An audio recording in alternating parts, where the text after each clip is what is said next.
Edemede maka onwe m.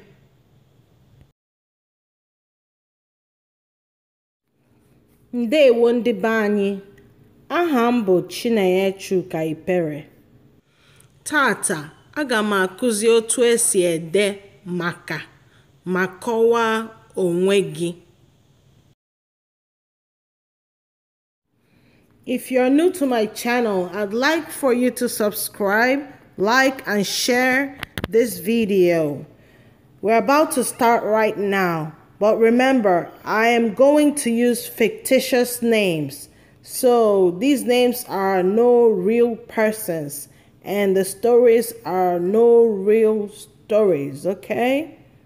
I'd like you to substitute these names and other information with yours when you want to speak or write about yourself. Ndewonu.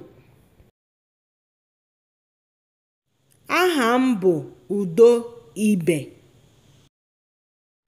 Abụ m onye Ebonyi. Amụrụ m n'Aba mana etoro m n'Enugu. Ana m agụ akwụkwọ n'Enugu.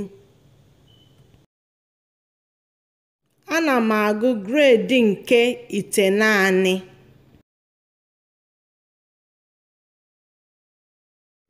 Ụbọchị ọmụmụ m bụ abalị mbụ n'ime ọnwa nke 5 n'afọ 2005. Adị m afọ 14. Ana m eji oji. Etoro m ogologo.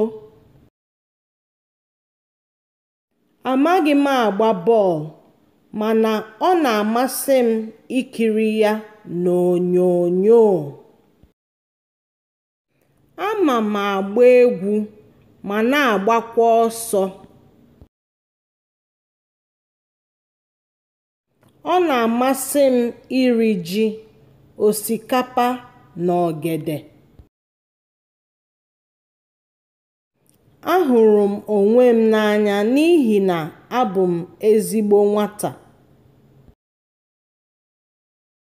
We have come to the end of today's video. I hope you enjoyed it. I'd like you to write in the comment below any topic you would like me to discuss in Igbo. Okay? Komesia.